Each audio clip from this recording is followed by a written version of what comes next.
Hello बच्चों, आइए इस प्रश्न को पढ़ते हैं। किसी अर्धचालक का प्रतिरोध अशुद्धि मिलाने पर खाली स्थान जाता है। आइए इस प्रश्न की मुख्य धारणा की चर्चा करें। मान लीजिए कि आपका एक अर्धचालक टुकड़ा कुछ इस तरीके से है,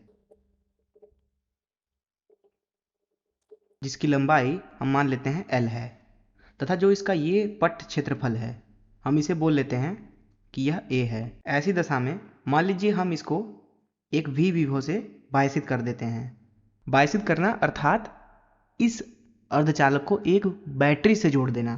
मान लेते हैं इसमें कुछ इलेक्ट्रॉन्स होंगे कुछ इस तरीके से, तथा कुछ होल्स होंगे।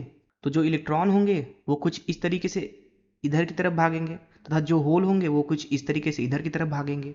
तो इन दोनों की वजह से इस अर्धचालक के अंदर कुछ न कुछ धारा होगा। मान लेते हैं कि इस अर्धचालक का जो प्रतिरोध है वह R है, तो हम R के सूत्र को लिख सकते हैं। R बराबर 2 गुणे इलेक्ट्रॉन का द्रव्यमान, जिसे me से दर्शा देते हैं, बटा n ई स्क्वायर टाउ, और इस पूरे में गुणा करते हैं L बटा A का। अब इस प्रतिरोध के अंदर जो n होता है, यह n बराबर होता है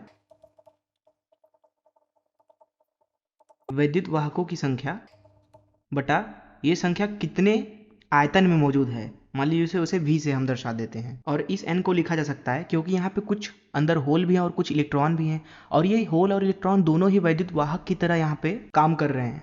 जिसका मतलब यह है कि वैद्युत वाहकों की संख्या लिखी जा सकती है, कुल जितने इलेक्ट्रॉन हैं उनको मैं Ne से दर्शा देता हूँ, तथा कुल जितने होलों की संख्या है उसे मैं NH से दर्शा देता हूँ, बटा V के बराबर। इसको आप ध्यान में रखें। तो अगर इस सूत्र में हम ध्यान से देखें तो अगर हम n का मान बढ़ाते हैं तो जो प्रतिरोध होगा वह घटेगा। आइए समझें कि अशुद्धि मिलाना क्या होता है।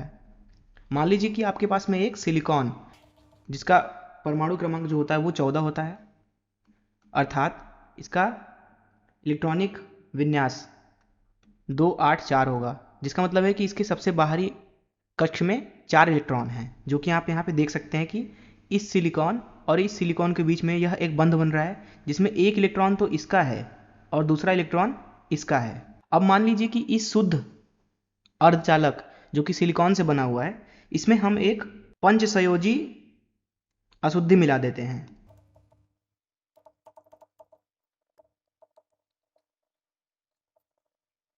यहाँ पे हम मान लेते हैं कि वह फास्फोरस है, जिसका परमाणु क्रमांक 15 होता है। तो इसका अगर इलेक्ट्रॉनिक विन्यास हम लिखें तो वह हो जाएगा 2 8 5, अर्थात इसके बाहरी कक्ष में 5 इलेक्ट्रॉन हैं।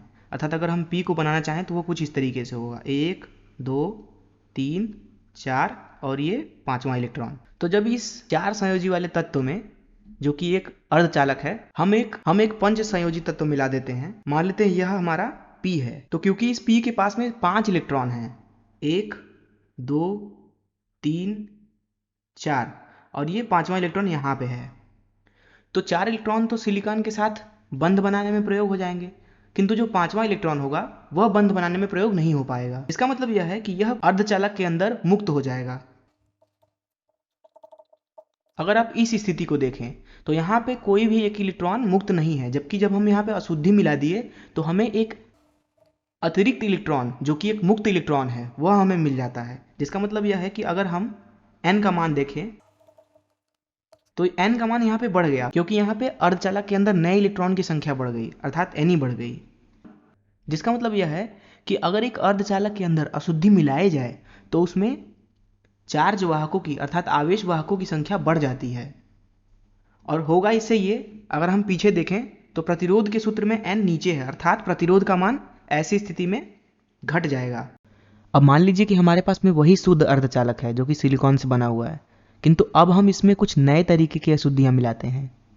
उसमें हम 3 संयोजकता वाले एक तत्व को मिला दें, तो ऐसी स्थिति में, क्योंकि ये 4 संयोजी वाला है, अर्थात इसके बाहरी कक्ष में 1 2 3 और 4 इलेक्ट्रॉन है, तथा क्योंकि यह तत्व एक त्रिसंयोजी है, अर्थात इसके बाहरी कक्ष में 3 ही इलेक्ट्रॉन होंगे, 1 2 और 3।